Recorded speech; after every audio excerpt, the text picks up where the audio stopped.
Boa noite, pessoal. Iniciando aqui então mais um conteúdo, mais uma aula desse curso de Direito Desportivo. Hoje recebendo aqui um dos grandes advogados do país. Já vou passar a bola para ele se apresentar. Então, André Ribeiro, muito obrigado por ter aceito o nosso convite e estar com a gente aqui nesse conteúdo. Boa noite, Rodrigo. Boa noite, William. Bom, para quem não me conhece, né, o meu nome é André Ribeiro, eu sou advogado, especialista em direito desportivo, sou fundador de um escritório que se chama Tanuri Ribeiro Advogados. Eu e meu sócio Breno Tanuri fundamos esse escritório há mais de 20 anos e são mais de 20 anos aí dedicados exclusivamente a essa área aí do direito, né, atuando principalmente como advogados de agentes, jogadores de alguns clubes e assim com um grande número de transferências aí no currículo, né? Transferências que a gente é, acabou assessorando aí jogadores, clubes ou agentes. Espero poder compartilhar aí com vocês, com o público aí do FootHub, a minha experiência e acrescentar algo aí para o pessoal que está tá começando ou que já está interessado na área e que tenta se aprofundar aí nessa área do direito que eu particularmente sou muito apaixonado, assim.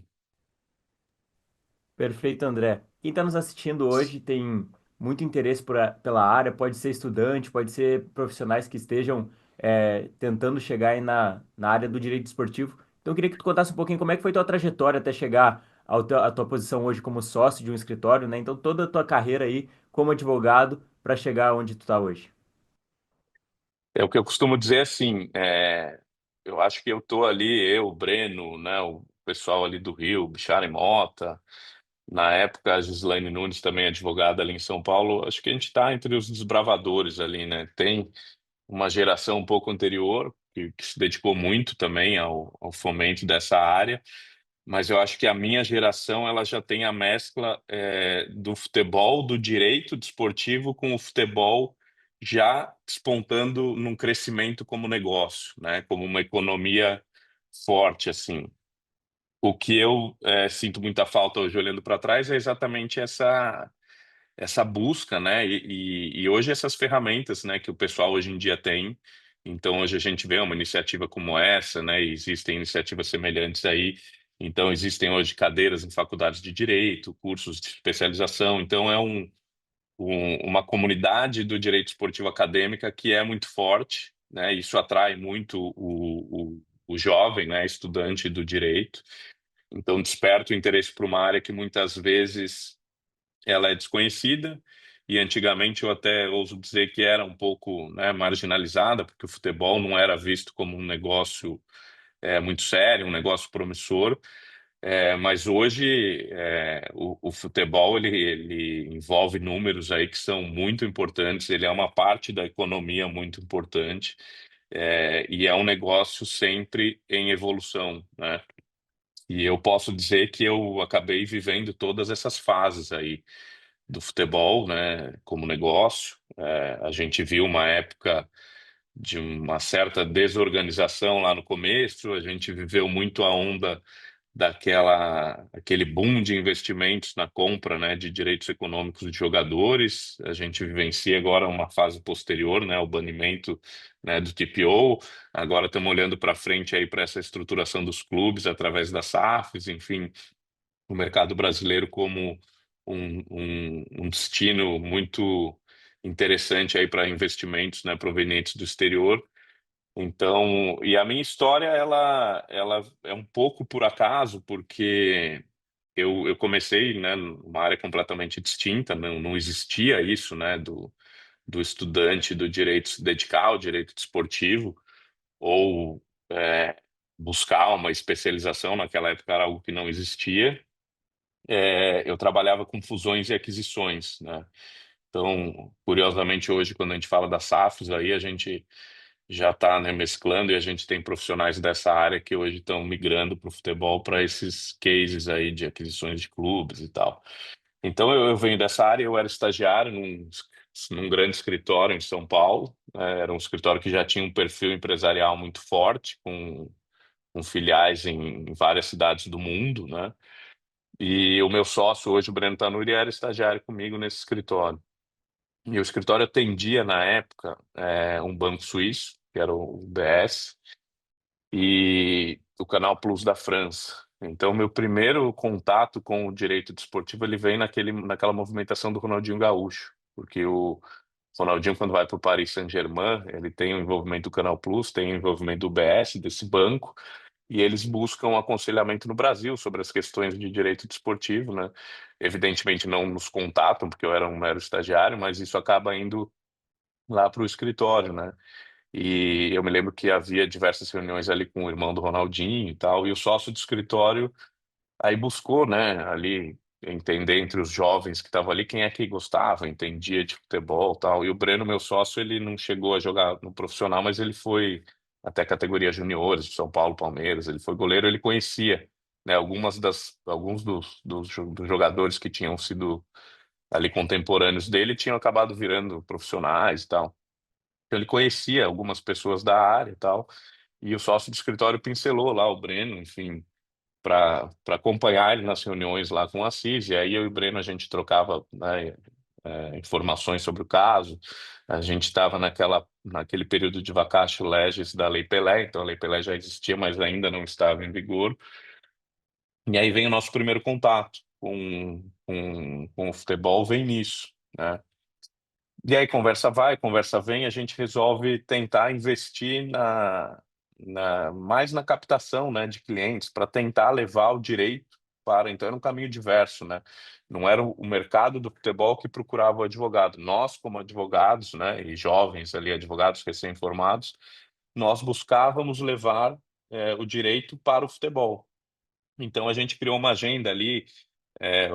O Breno ligou para alguns caras que ele conhecia, né? Alguns desses caras estavam em clubes, alguns estavam começando a atividade de agente, e também, por sorte, a gente acaba já iniciando a nossa trajetória cercado de pessoas muito boas e importantes. Então, eu lembro que o primeiro negócio que a gente acompanhou foi de um agente que morava em São Paulo, o Juninho Parmegiani, ex-jogador, salvo engano, ele jogou até no Grêmio, o Juninho, né? E o Juninho fazia muitos negócios com o Japão, né? E o Juninho estava envolvido num negócio que era a transferência do Lucas Severino, que é esse jogador que o filho sofreu acidente agora, né? Graças a Deus já está melhor. Enfim, o Lucas estava sendo transferido do Rennes, da França, para o FC Tóquio, do Japão. Voltando um pouco antes, né, no tempo, o Lucas tinha sido, até então, salvo engano, a maior transferência do futebol brasileiro do Atlético Paranaense para o Rennes, né? Ele não deu muito certo lá na França, acaba indo para o Japão, para o FC Tóquio. E aí o Juninho é o agente que está fazendo esse negócio e o Breno acaba conhecendo o Juninho nessa negociação, né? E um outro agente que estava envolvido era o agente do próprio Lucas, que é uma pessoa que se chama José Manuel Fuentes. Ele era nada mais, nada menos na época, ele era um espanhol radicado no Brasil, nada mais, nada menos do que agente do Lucas, do Juninho Pernambucano, do Edmilson, São Paulo, Barcelona, e do Luiz Fabiano. E aí o Fuentes também acaba sendo a primeira negociação que ele vê um papel de um advogado, assim, e ele meio que se encanta com a juventude, com a nossa empolgação, e quando termina a negociação ele fala, vocês vão ser meus advogados lá no Brasil. E aí a gente começa assim, imagina, você começa com o Luiz Fabiano, com o Edmilson, com o Juninho Pernambucano, e a gente começou fazendo tudo meio que para esses caras. Então a gente via a compra da casa do Luiz Fabiano, a venda do carro, questões familiares, tal. E logo vem um imbróglio que já estava em andamento muito grande que envolvia o Juninho Pernambucano, o Lyon e o Vasco, né? Isso já era uma discussão na FIFA, nos tribunais brasileiros aqui, na Justiça do Trabalho. Então a gente acaba já se envolvendo nisso e a gente participa de uma solução para esse imbróglio, que acabou sendo um acordo lá entre todas as partes envolvidas. E dali a coisa vai, daí a gente acaba, né, é muito do boca a boca, como eu disse, era um mercado que não tinha muitos agentes ativos, assim, advogados ativos nessa área, e a gente acaba escalando para outros casos. Então, a gente tem posteriormente um caso muito emblemático, que é o caso do Nilmar contra o Corinthians e MSI, né, e o retorno do Neymar para o Inter, né? Depois disso a gente teve o caso do Oscar, que também, né, coincidentemente, acabou envolvendo o Inter. E a gente acabou, assim, criando ali o nosso nome, né? E a nossa mentalidade sempre foi de levar para o futebol um pouco do que a gente tinha de aprendizado nessa advocacia mais empresarial, né? E eu acho que a gente conseguiu, acho que, implementar isso, e a gente conseguiu, talvez, ter educado um pouco os agentes, no sentido de que uma assessoria jurídica é muito importante para uma negociação, né? Então, acho que a gente conseguiu desempenhar esse papel, conseguimos fincar algumas bandeiras aí, e acho que a gente tem, né, nessa curta história aí do direito desportivo, algum pequeno capítulo aí para poder contar algumas coisas da nossa contribuição. Boa, André. Então, só nome de craque trouxe aí já no começo da carreira. E ouvindo assim, eu queria te perguntar como é que é, até mesmo a pressão, seja na época lá do início ou agora, né? Como é que é lidar com essas negociações que envolvem grandes jogadores, grandes clubes e até mesmo os valores, né? Hoje em dia estão cada vez maiores. Como é que é para o advogado construir toda essa questão da negociação? Eu costumo dizer assim, é sempre um desafio, né? As transferências, eu costumo dizer que as transferências no futebol, elas são, né, a principal engrenagem dessa economia do futebol, né? Então, imagina um futebol em que não houvesse transferências de jogadores entre clubes, né?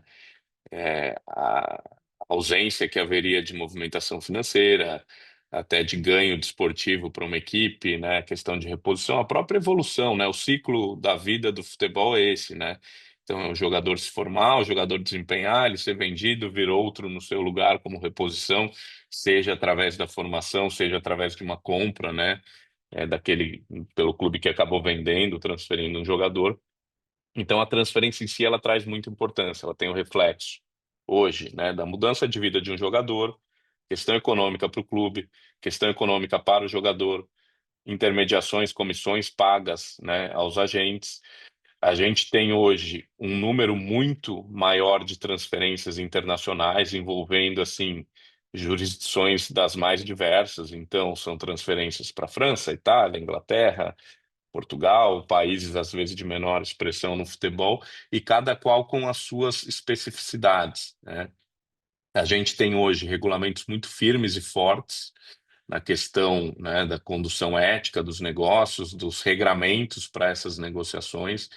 Então, cada vez é um desafio maior. Então, requer sim uma atualização, e é um nível de responsabilidade muito grande, porque hoje, uma transferência de um jogador, por exemplo, um jogador que sai do Brasil e vai para a França, isso tem aspectos tributários aí completamente diferentes. O cara vai para a Inglaterra, a gente tem que entender um pouco, né, como é que funciona o sistema tributário, né, nesse país para o qual o jogador está indo.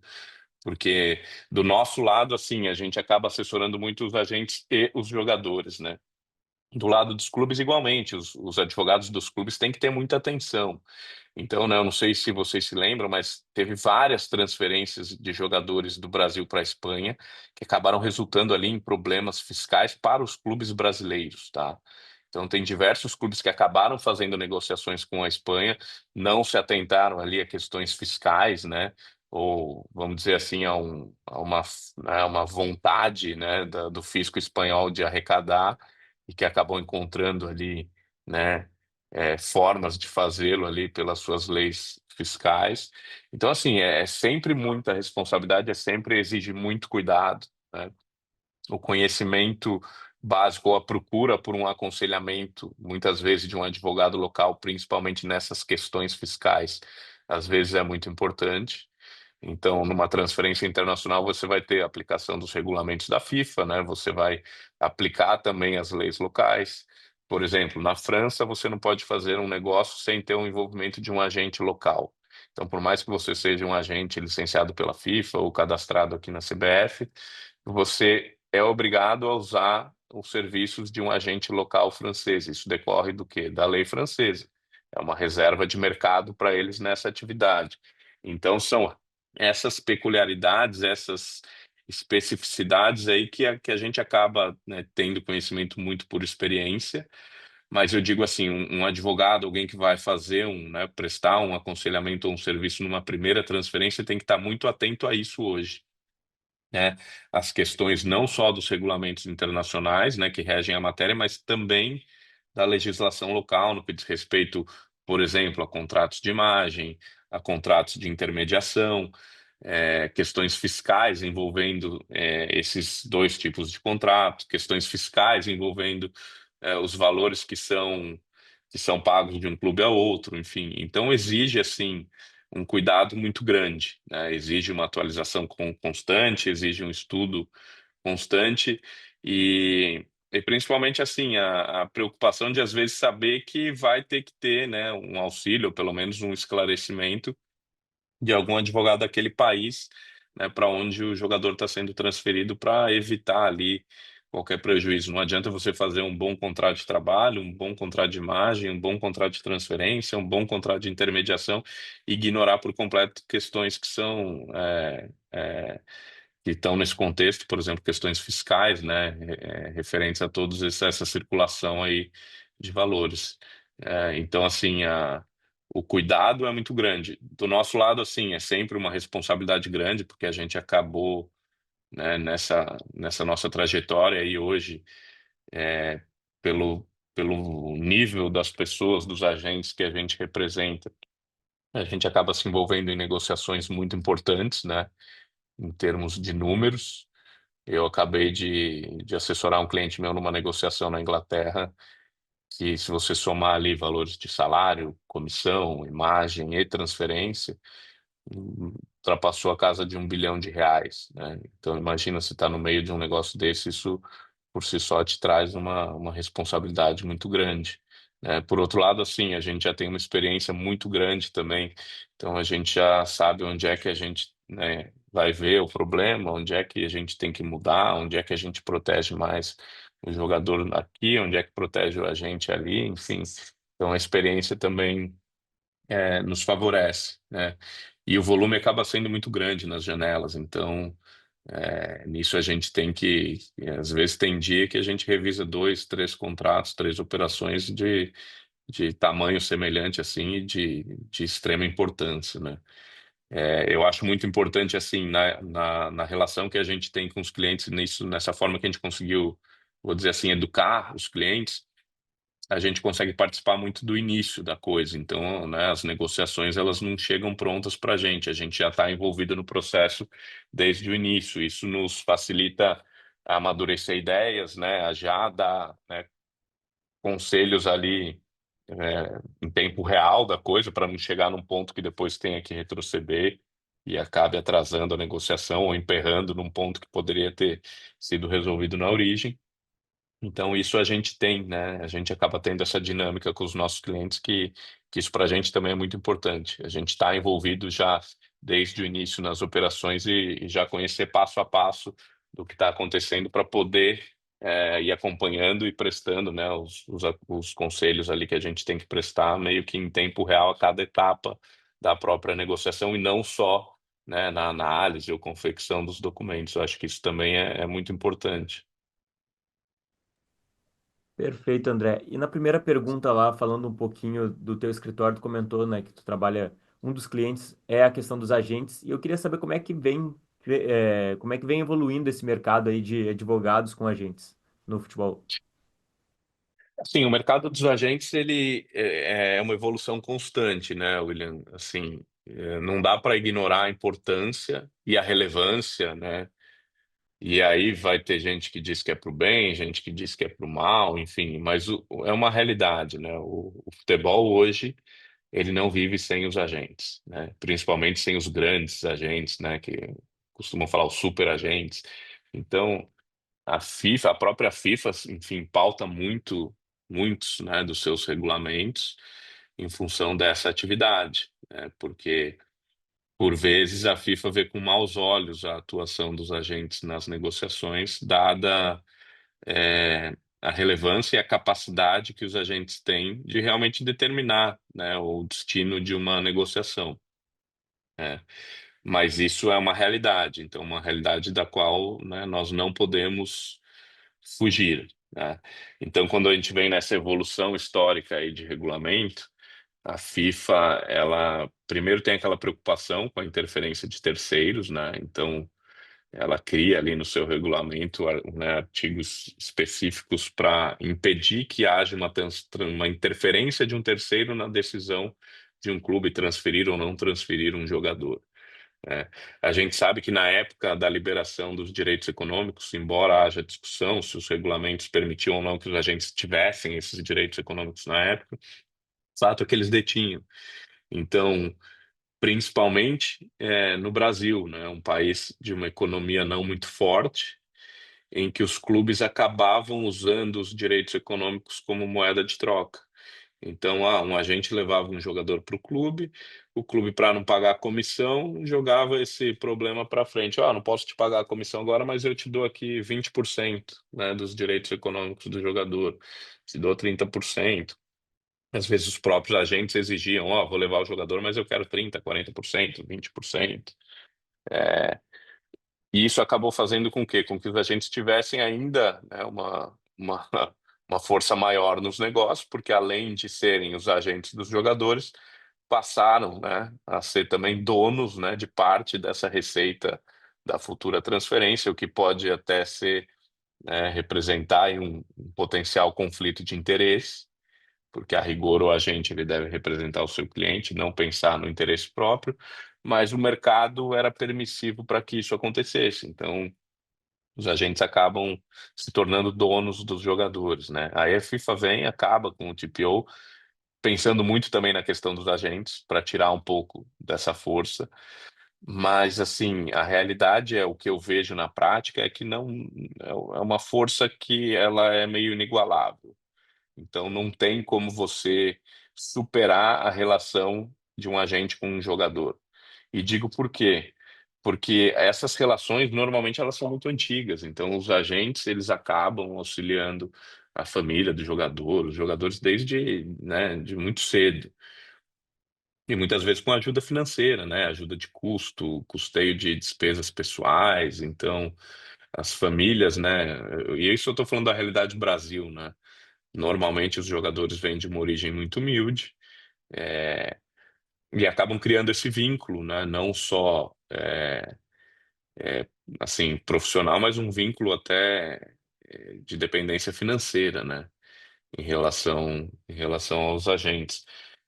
Os clubes muitas vezes não, né, eles não conseguem suplantar as necessidades ali das famílias dos jogadores, então os agentes, né, e alguns bons agentes, por exemplo, contribuem muito para a formação do jogador mesmo, né? Ajudam até questões físicas ali, com preparação física adicional, questão de material esportivo, muitas vezes fomentam, né? O bom agente fomenta a carreira do jogador.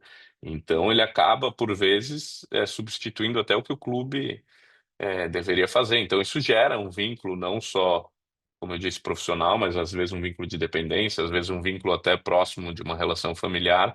Então, assim, os agentes eles têm uma relevância gigantesca, eles não vão ser, por mais que hoje, né, a gente possa dizer que os clubes, qualquer clube tem contato com outro clube, né? Hoje não existe mais barreira para comunicação, né? Então, os clubes podem se falar diretamente. Mas mesmo se falando diretamente, você não consegue excluir de uma negociação um agente, né? É, e os agentes são muito criativos na construção dos negócios, porque os regulamentos eles vão mudando e mudando para tornar talvez a vida deles um pouco mais difícil, mas eles são muito criativos nas construções de soluções. E para isso eles precisam de bons advogados também, né? Advogados que ajudem na solução, que consigam transportar para contratos essa solução que eles imaginam. Então, acho que assim, é uma relação hoje que você não vai ver um grande agente sem ter um advogado do lado dele, né? Então, eu acho que os clubes estão muito estruturados do ponto de vista jurídico, mas os agentes também estão, né? Então, nenhum agente de jogadores hoje vai para uma negociação sem ter um aconselhamento jurídico, porque ele sabe que do outro lado, né, no clube ou nos clubes, se for uma transferência, né, os clubes estarão amparados por bons advogados, enfim. E se ele for para uma mesa de negociação sem esse amparo, certamente ele vai acabar desperdiçando uma oportunidade de otimizar ou de ter uma maior segurança jurídica naquele negócio que ele pretende realizar. Então, eu acho que hoje é uma relação muito sólida, eu acho que é um campo muito fértil assim para os advogados, né, a atuação em relação aos agentes, e acho que é uma relação que é consolidada, assim, né? Acho que o número de agentes é muito grande hoje, né, no Brasil e no mundo, então eu acho que tem aí um campo ainda a ser explorado, né? Boa, legal te ouvir, André. Então, esse público dos agentes é um público que participa bastante aqui dos conteúdos do FutHub. Então, o nosso curso de executivo de futebol sempre tem alguém ali buscando entender mais esses aspectos da gestão e é interessante ouvir agora de ti, dessa visão do direito, também a importância desse player aí no mercado, né? Na próxima questão, eu queria entrar um pouquinho na tua atuação, André. Num outro conteúdo que a gente fez aqui no FutHub contigo, tu citou um foco aí do teu escritório em 3 pontos aqui. Então, seria buscar soluções, criar oportunidades e viabilizar transferências dentro do mercado do futebol, do direito desportivo. Queria que tu contasse um pouquinho melhor, sobre esses aspectos aí que tu busca, entregar dentro do teu dia a dia, né? Eu acho assim, eu sempre tive para mim que a função do advogado dentro do futebol tem que fugir um pouco do tradicional, né? Então a gente vive num meio que ele é muito específico, assim, é um meio muito sui generis, né? É um meio ainda que aparentemente pode ser um meio, né? Alguém que está de fora pode entender que é um meio aberto, enfim, existem muitos agentes, existem muitos clubes, existem. Mas, por outro lado, também não deixa de ser ainda um meio fechado, assim, porque, né, os players, eles são sempre os mesmos, né? Nas grandes negociações, principalmente. A gente tem uma especificidade muito, assim, é, gri- gritante assim dessa questão do futebol, que é os agentes representam os jogadores, mas no fim eles sempre têm que se relacionar com o clube para viabilizar uma negociação, seja a contratação do jogador, renovação de um contrato de trabalho, a própria transferência, né? Então, assim, e por vezes os clubes não cumprem, né, o acordado. Então, né, é uma economia que ainda sofre muito, por sofrer muito. Os clubes têm um grande endividamento, boa parte desse endividamento é com os agentes. Os agentes muitas vezes demandam os clubes, então existem ações, né, de diversos, né, valores, naturezas aí de agentes contra clubes, mas no fim do dia esse agente vai acabar fazendo negócio com esse clube, mesmo tendo um litígio com esse clube. Então, assim, é, é aquela coisa que ela foge um pouco do tradicional, que é você me deve, eu cobro, né? Tivemos uma desavença comercial, mas mesmo tendo a desavença, você acaba sendo obrigado ali no minuto seguinte, daqui a pouco você está representando um jogador que está sendo, né, adquirido por esse clube ou que está renovando o contrato. Então, as relações elas sempre acontecem com as mesmas pessoas, né? Então, assim, quando eu falo de buscar soluções, é muitas vezes soluções para conflitos, né?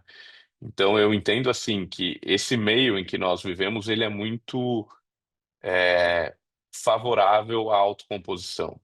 Então, às vezes, você encontrar acordos entre agentes, clubes, né, em relação a endividamento, a dívidas, a obrigações não cumpridas, às vezes ela é mais benéfica para todas as partes envolvidas do que levar ao extremo um litígio, né? Então, hoje a gente vê, por exemplo, a realidade do Brasil, inúmeros clubes passando por recuperações judiciais, né? Evidentemente, né, as dívidas elas não são exclusivamente com agentes, né? São dívidas também com jogadores, dívidas de natureza fiscal e outras, né? Mas isso demonstra assim que talvez tenha havido falha, né, ou um desequilíbrio nessas relações todas, né, envolvendo clubes em algum momento, que acabou resultando nisso, né, das recuperações judiciais, que é algo que não interessa, né, ao mercado como um todo. Ele pode trazer algum benefício ao clube, mas mesmo assim é um benefício que ele vem com essa chancela aí de uma, né, de uma incapacidade de gestão, de uma incapacidade de ter feito a coisa funcionar como deveria ter funcionado. Então, assim, a busca de soluções, eu acho que parte muito de cada participante desse mercado entender o seu papel, entender um pouco o papel do outro, né? E buscar soluções, eu digo sempre de forma conjunta, né? Evidentemente, por vezes os interesses vão ser divergentes, isso acaba resultando em litígio, mas mesmo resultando em litígio, às vezes existem soluções, né, que sejam mais inteligentes do que a briga para sempre, né? Eu costumo dizer. Então, assim, eu particularmente tenho muito esse perfil de entender o mercado, né, e de buscar uma aproximação das partes. Então, quando a gente vai para uma mesa de negociação, a gente tem, por exemplo, numa transferência, existem interesses convergentes, que é transferir o jogador, né? Porque às vezes o clube quer transferir, o agente também quer, o jogador também quer, mas aí você vai ter interesses divergentes na questão de negociação de valores, de comissão, de forma de pagamento. Então, assim, buscar soluções jurídicas para tudo isso, né? E até negociais, faz parte do aconselhamento que o advogado tem que ter com o seu cliente, né?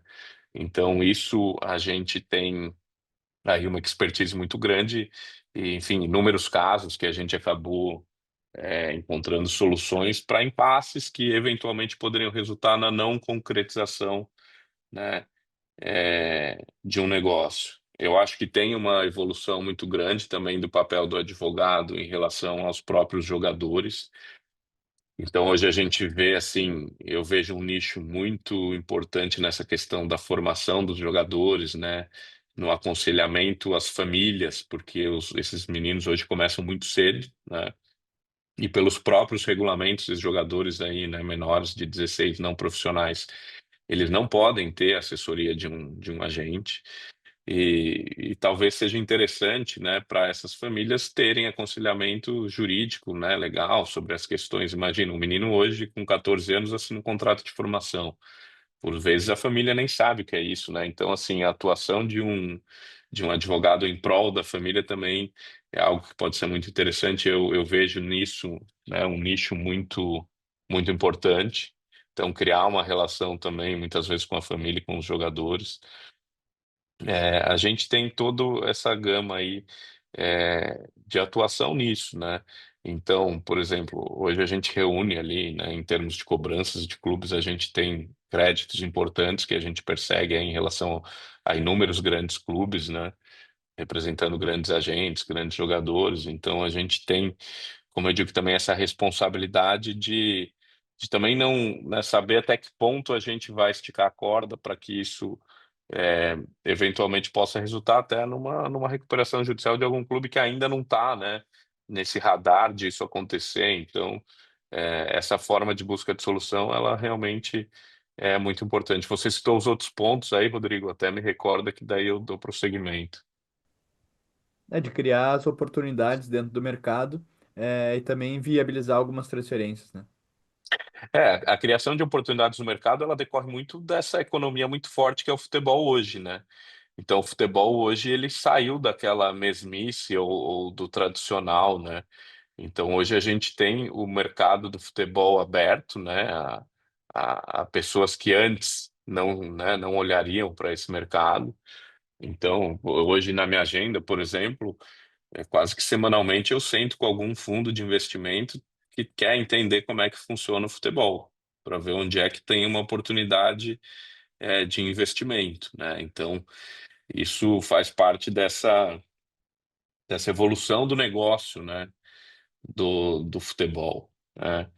Então, você às vezes entender, né, o interesse de um com o interesse de outro, você às vezes consegue convergir isso para alguma coisa que vai trazer, né, vai trazer um negócio em comum que seja interessante para todos.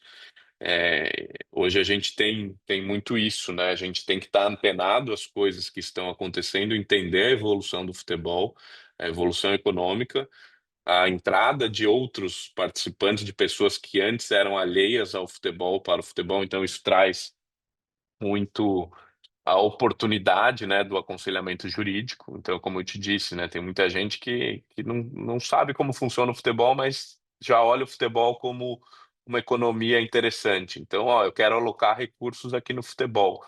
como que eu posso fazer isso? Quais são as oportunidades que eu tenho, né? A realidade financeira dos clubes também é muito propícia para essa aproximação dos fundos. Então, né, principalmente esses fundos aí, né, de aquisição de direitos creditórios, antecipação de recebíveis, né? É, os clubes, eles também têm que estar preparados para isso. Os clubes têm, né, profissionais capacitados, tanto na área financeira quanto jurídica, para evoluir negociações desse porte, assim, dessa natureza, né?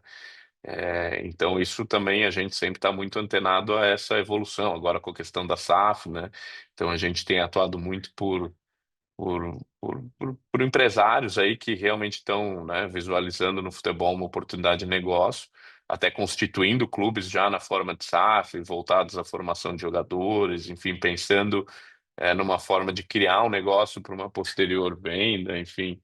Então, acho que a gente tem hoje uma, uma gama assim muito grande, né, de oportunidades aí para serem exploradas em novos negócios, né? Os clubes, por sua vez, ele também o clube precisa muito de novos recursos, novas fontes, né, de recursos.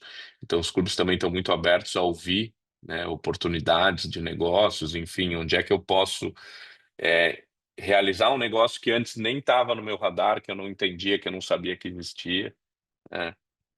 Acho que a gente tem ainda que melhorar muito a questão da relação clube barra torcedor consumidor.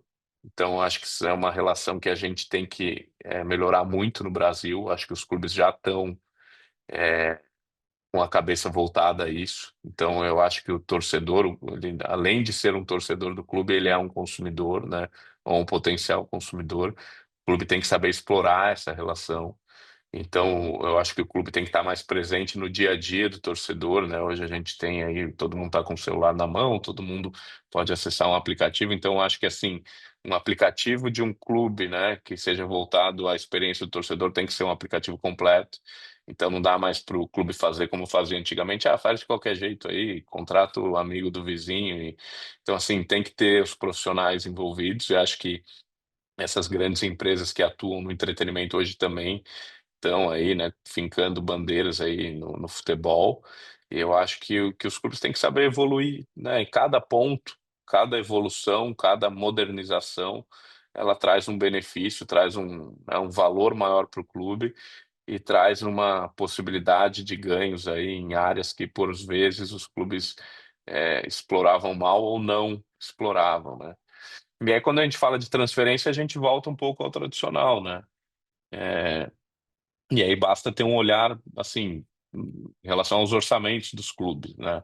Então, como é que o clube hoje suplanta orçamento? É aumentando a projeção de venda, né? Se a gente olhar aqui para a dupla, né? Salvo engano, o Inter teve em 2024 uma projeção orçamentária de 136 milhões, acho que de venda, que depois subiu, acho que para esse ano para 160. O Grêmio, acho que está nos mesmos 136 esse ano que o Inter estava no ano passado. E se falta ali, se vê que vai apertar o calo, vai para um déficit, o que que eles fazem? Aumentam a projeção de venda. Então, assim, num olhar meio grosseiro, dá até para dizer que TV, ticket, sócio-torcedor, essas receitas mais ordinárias, elas vão custear o clube, né? Por vezes, ainda com um déficit, né? E esse déficit acaba sendo suplantado ali pelas vendas, né? Ou se você busca um superávit, também vai ser nas vendas que você vai conseguir, né? Isso, os resultados esportivos hoje também eles trazem um ganho financeiro muito grande, então os clubes acabam orçando ali que vai chegar numas quartas de final, semifinal de Copa do Brasil, de Libertadores, e tal, mas é um controle menor do que a venda. A venda, o clube tem mais controle do que o avanço desportivo, né?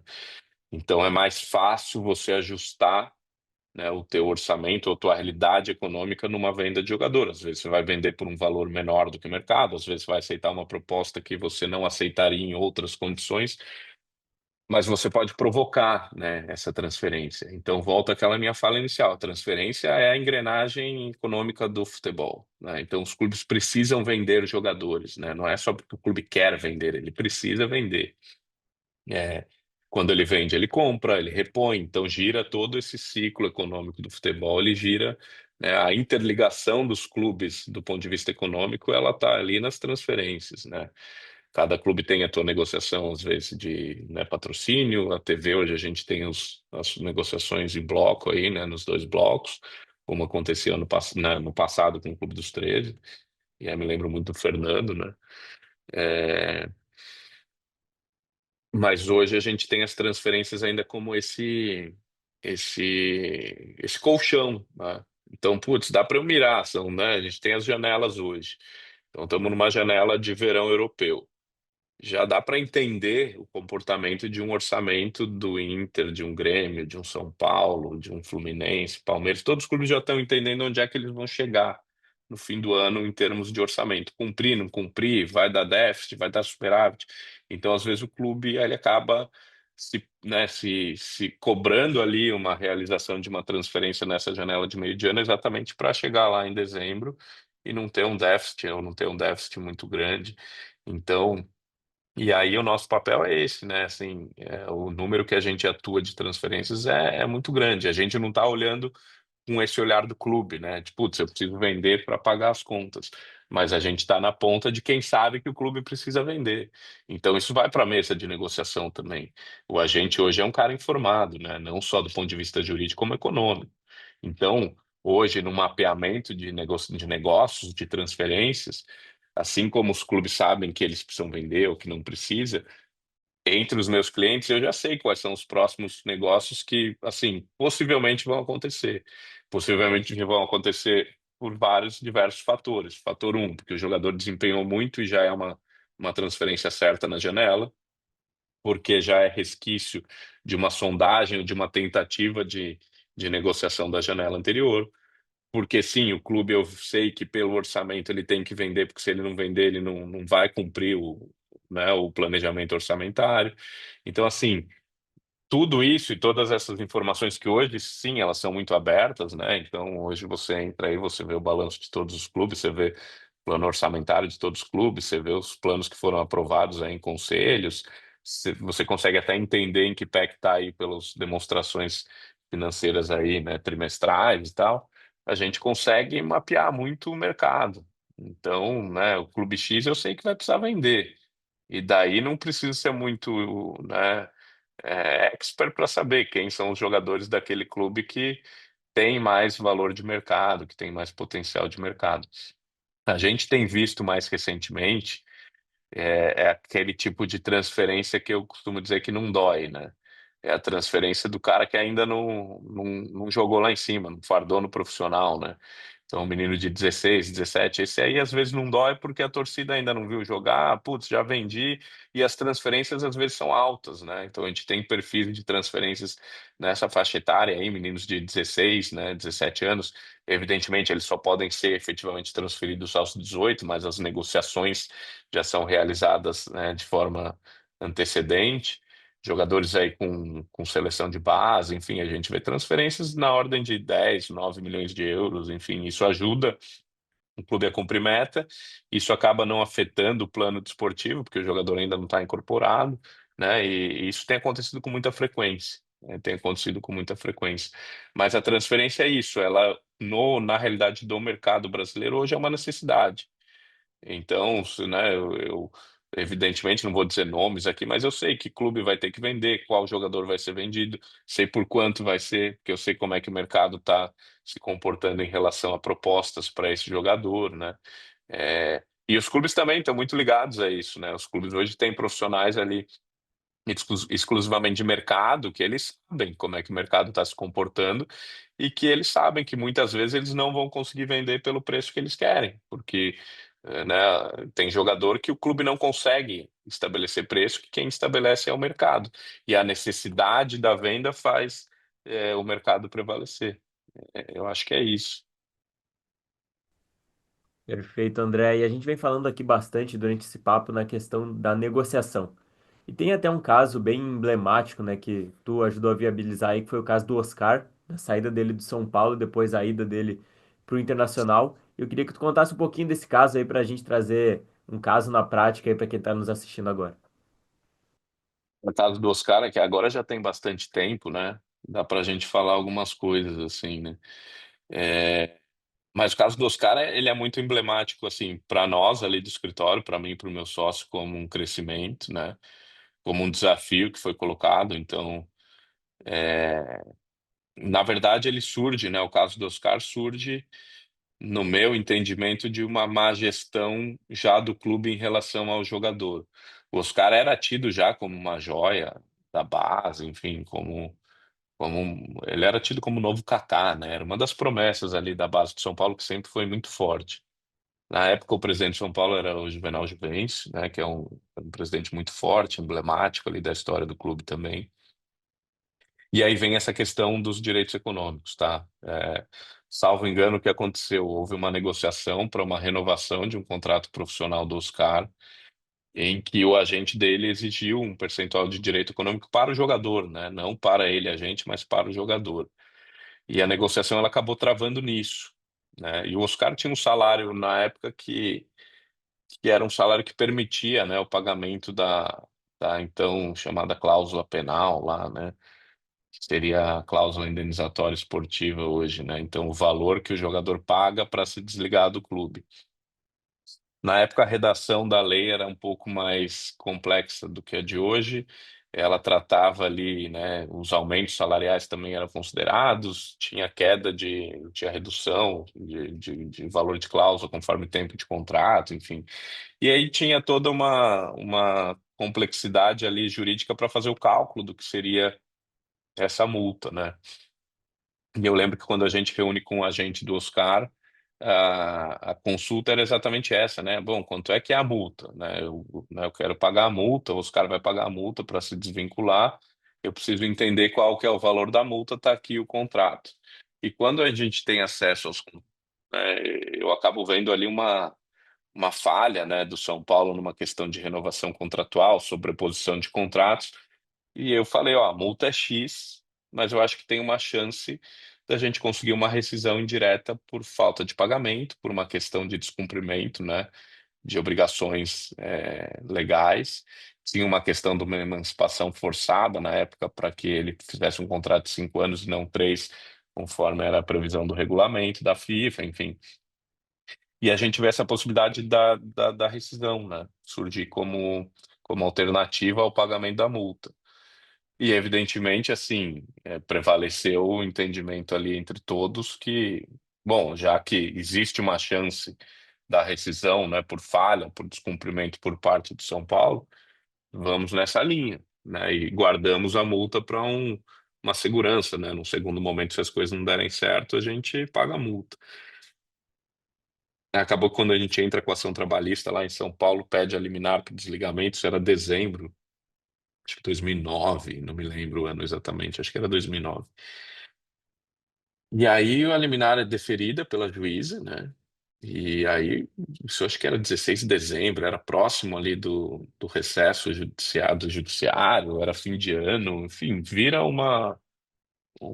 assim, a bomba caiu lá no São Paulo, né? Tem uma repercussão imediata, os diretores ligam para os caras aí, deixam recados meio que em tons ameaçadores, isso vaza para a imprensa, enfim, vira uma guerra de comunicação, envolveu muito a imprensa, uma guerra jurídica que envolveu diversos advogados e que realmente passa a ganhar um outro capítulo quando o Oscar vem para o Inter, né? Então, aí, né, vem a tomada de decisão para onde é que vamos, para onde é que não vamos. Falei, bom, agora o Oscar está livre, agora ele tem que ter um clube para jogar, né?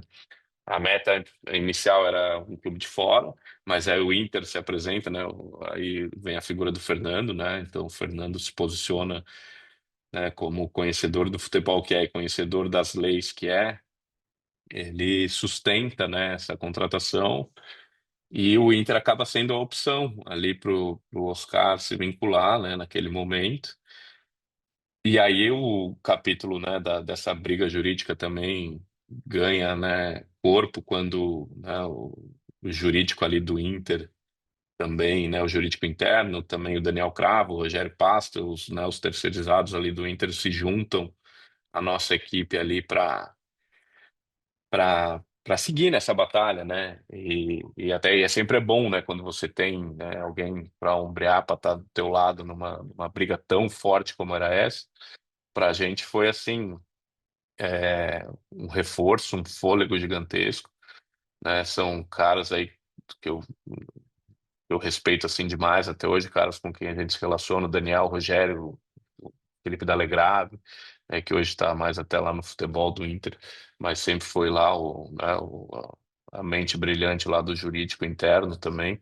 Então ali a gente forma uma equipe jurídica muito forte. Depois, quando esse caso vai lá para o TST, a gente tem também o apoio do Russomano lá em Brasília, enfim. E aí vem toda aquela, né, tudo aquilo que a gente conhece, né? A batalha jurídica, a questão depois do habeas corpus, os caras ficam um tempo sem jogar quando tem a reversão da decisão em São Paulo, depois o habeas corpus ele volta a jogar, ele faz aquele gol no Beira-Rio, aponta para o campo, né? Então, assim, tudo começou com uma consulta, né, do agente do Oscar para entender qual era o valor do pagamento da multa para ele liberar o jogador, acaba virando uma rescisão indireta, né? Uma batalha que durou anos, que depois, como eu disse, chega um momento em que a briga ela não é mais sustentável e ela não é benéfica, né, a ninguém. E aí eu acho que todo mundo teve ali o bom senso de fazer um acordo naquele momento. Então, São Paulo, eu lembro que ficou satisfeito à época, porque era um valor que, com a correção do valor da multa, e tal, acabou sendo um valor importante à época. Mas a ato contínuo ali vem a transferência do Oscar para o Chelsea também, que né, em valores muito relevantes para o mercado à época, relevantes para o Inter. Então, assim, foi um case de sucesso, eu acho que para nós, do ponto de vista jurídico, que a gente sustentou a nossa tese, a gente sustentou a briga por muito tempo. Foi do ponto de vista da solução, porque acabou resultando num acordo que não teria como ter sido diferente. Era uma briga que ela não teria vencedores ao final, então o acordo foi a melhor solução. E ela traz também, né, a importância do jogador nesse contexto todo, né? O Oscar foi um jogador que teve uma mentalidade, uma força emocional ali para segurar uma briga que é para poucos, né? Mas isso a gente percebe até pela trajetória dele em campo, enfim, é um cara que sempre se posicionou muito bem e prevaleceu ali também, né, essa, essa capacidade profissional dele, né, a evolução profissional dele, que acabou resultando numa grande transferência, enfim, acabou bem para todo mundo. Acho que acabou melhor para o Oscar e para o Inter, né? Mas acho que o São Paulo também teve ali reconhecido o seu papel na formação dele. Acho, né, que o São Paulo errou na forma como conduziu a renovação. O São Paulo nunca poderia ter perdido um jogador como o Oscar. Eu não digo isso do ponto de vista jurídico, né? Digo do ponto de vista da relação mesmo, né? Mas aí criou, né? O Oscar criou raízes também no Inter, enfim, foi uma trajetória muito bonita. É, depois ele vai para a China, a gente fica um pouco longe, um pouco do Oscar, né? Agora está de volta aí e voltou para o São Paulo, poderia ter voltado para o Inter também, enfim. Acho que ele é um jogador bem quisto, assim, e sempre representou bem, né, os clubes, né, o- os quais ele passou aí ao longo desses anos. É um jogador, além de jogador, é um cara sensacional, assim, de uma educação, de um trato muito fino, assim. Então, é desses diferentes, assim, que eu posso dizer ao longo dessa minha carreira aí, daqueles jogadores que realmente vale a pena você se relacionar, estar junto, conversar, sabe? É um cara muito bom. Boa, André, legal ouvir esse teu case que tu falou já faz um tempo, mas acho que ele é bem amplo e mostra bastante a tua atuação do escritório e também as relações que tu teve, né, durante essa negociação. Tu cita os clubes, o atleta, e também escritórios terceirizados, então dá para ter uma noção grande da indústria que movimenta, né, movimentou essa transferência.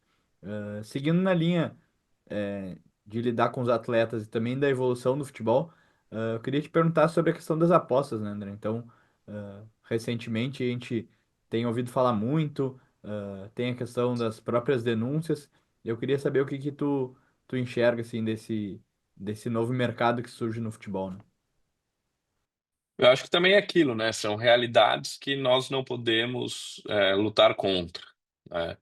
Então, tem toda a questão econômica, então a injeção de valores, né, no futebol, né, por essa nova economia, ela é realmente relevante. Então, é uma fonte de receita importante para os clubes, né? Eu não vou fazer aqui juízo de valor moral sobre o jogo ou não, enfim. Mas eu acho que aí cabe, sim, né, às autoridades, ao governo fiscalizar, enfim, regulamentar. Eu não vejo benefício em impedir a publicidade, né, de empresas de apostas por clubes de futebol. Não vejo que isso poderia trazer uma mudança gigantesca. Eu acho que tem outros controles aí que podem ser exercidos para melhorar essa relação aí, né, do jogo com, né, o consumidor, enfim. Acho que se houvesse essa proibição, haveria um impacto financeiro grande também. Então, né, do ponto de vista dos clubes, isso acho que traria assim prejuízos muito grandes. E também é aquilo que a gente vem, né? Eu defendi atletas aí, né, em questões de manipulação de resultados. E não vou citar nomes, mas assim, muitas vezes os caras não têm a percepção, né, daquela. Ele fala, só tomei o amarelo. Tipo, putz, eu ia tomar amarelo de qualquer jeito. Não, eu fui o melhor em campo. Como é que eu queria perder? Se eu fui o melhor em campo, eu só tomei o amarelo. Mas, assim, os caras, falta muito. Isso é o problema nosso da sociedade, né?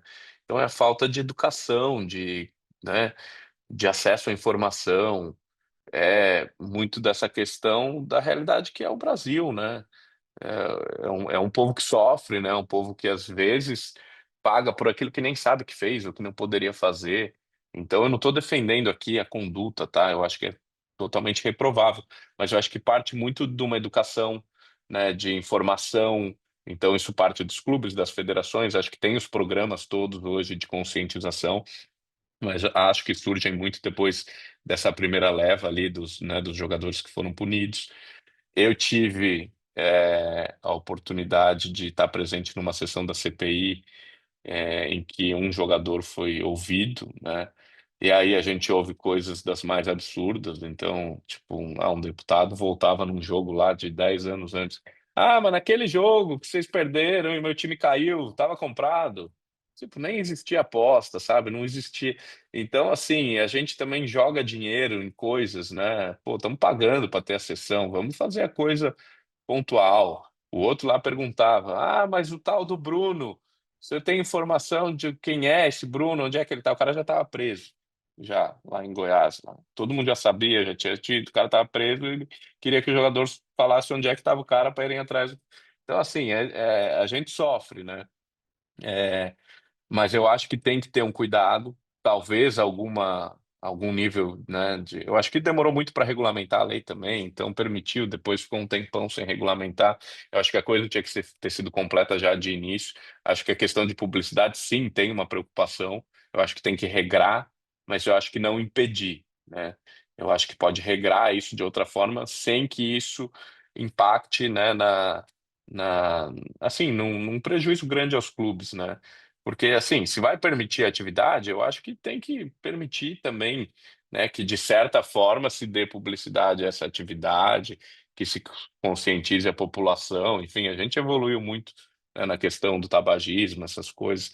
Né. Tem sim o banimento de, né, bebida alcoólica e de cigarros ali em publicidade ligadas ao esporte. Pode ser um caminho para a pós-esportiva? Pode, mas talvez a gente possa dessa vez não ir tanto pro, sabe, tudo ou nada. Eu acho que a gente pode criar alternativas que permitam ainda a participação dessas empresas aí, né, nos patrocínios aos clubes de futebol, com uma dose aí de limitação que permita que isso não impacte tanto na questão, mas eu acho que são políticas muito mais de base ali, de conscientização, do que da própria publicidade na camisa do clube, sabe? O cara que aposta é o cara que, independentemente de estar na camisa do clube ou não, ele vai apostar, né? Eu acho que está muito na essência da pessoa. Tem pessoa que gosta, tem pessoa que não gosta, tem pessoa que vai, tem pessoa que não vai. Então, Eu acho que não vai ter esse impacto tão grande retirar essa questão da possibilidade de publicidade das empresas nos clubes. Eu acho que não vai impactar tanto naquilo que a gente tem visto hoje, mas é uma coisa meio, uma conversa às vezes meio de louco, né?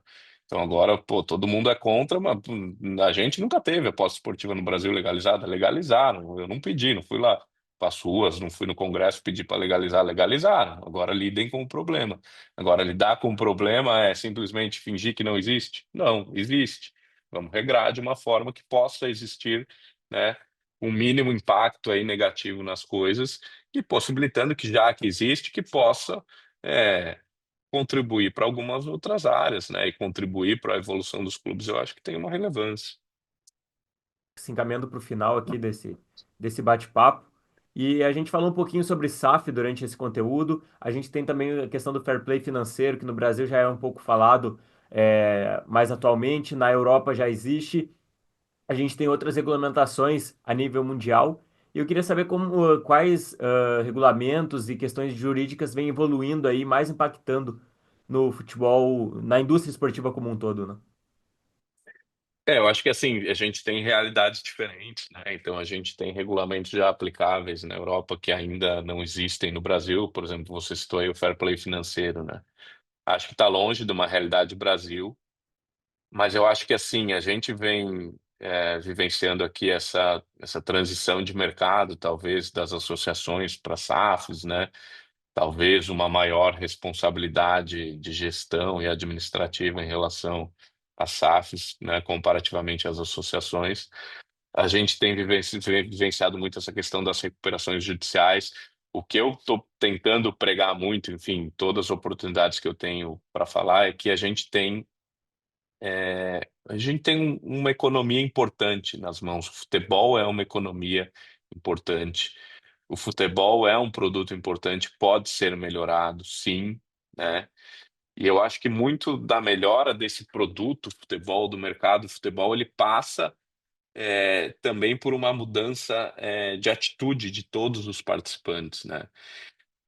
Então, o futebol hoje é um mercado que ele praticamente envolve uma economia fictícia, porque o dinheiro não circula, os clubes não pagam, né?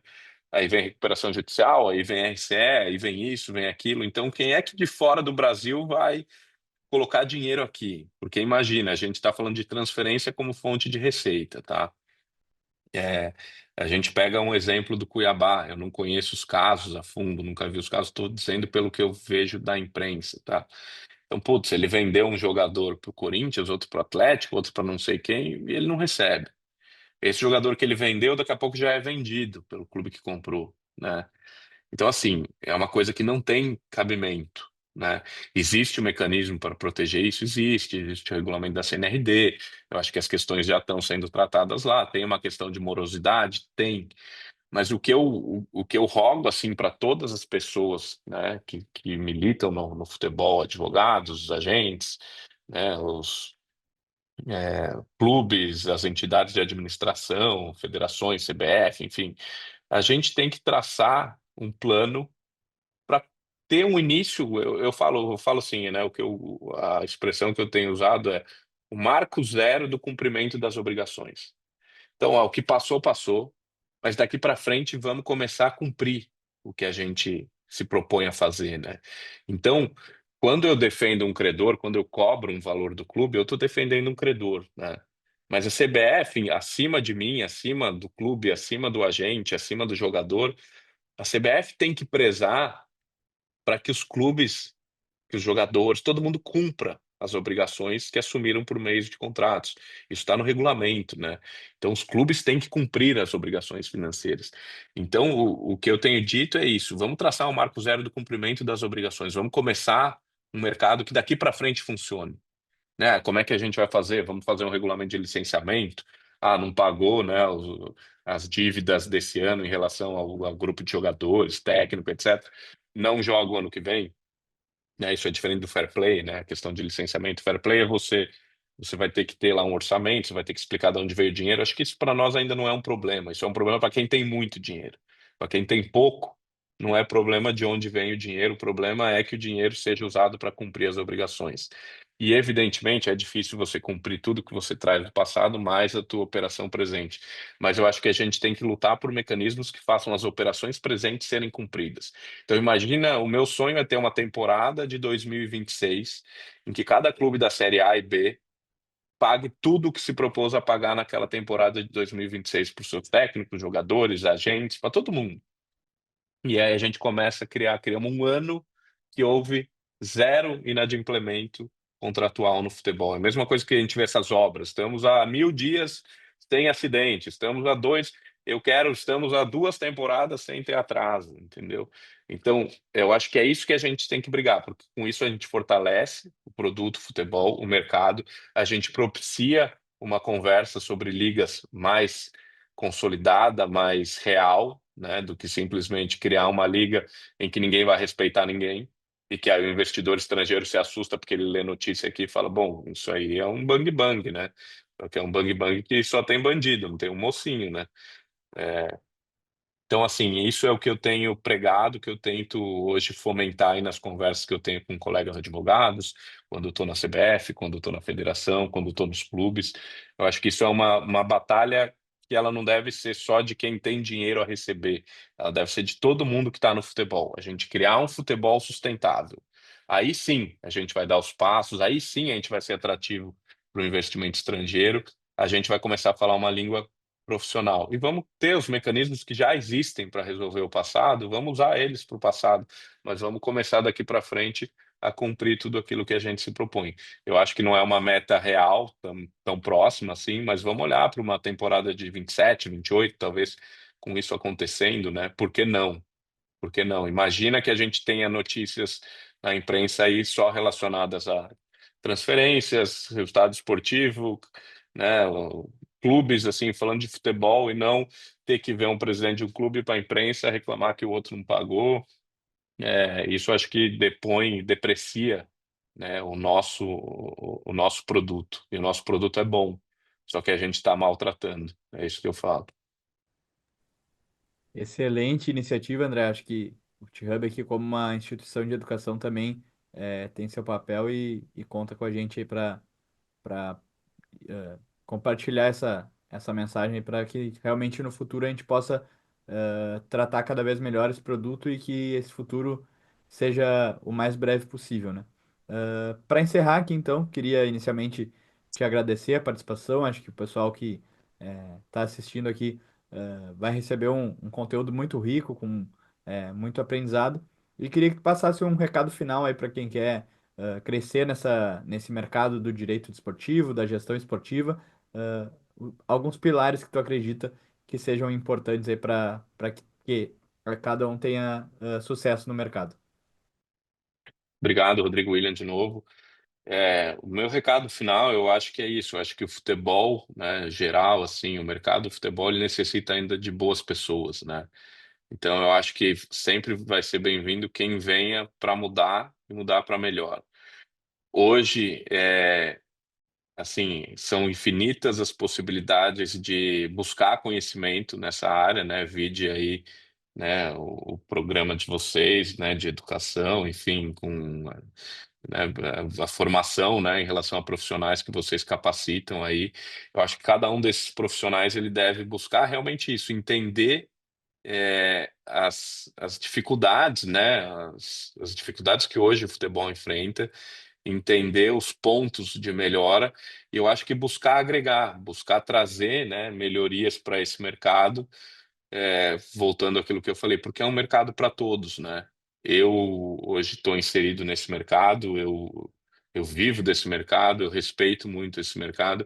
Eu acho que quem vier para esse mercado vai ter caminhos para aprender, para ter informação e principalmente para colaborar. Então, eu acho que a gente tem que absorver gente que tenha esse espírito de crescimento não só individual, mas desse crescimento coletivo, né, do mercado do futebol, e acho que todo mundo que venha com esse espírito sempre vai ser bem-vindo, né? E mais uma vez parabéns aí a vocês aí pela iniciativa e agradeço novamente o convite. Eu também sempre à disposição aí do FootHub, porque assim, é uma plataforma que realmente agrega muito as pessoas, acho que tem um alcance muito grande E eu fico honrado de mais uma vez poder estar aqui com vocês e seguindo sempre à disposição.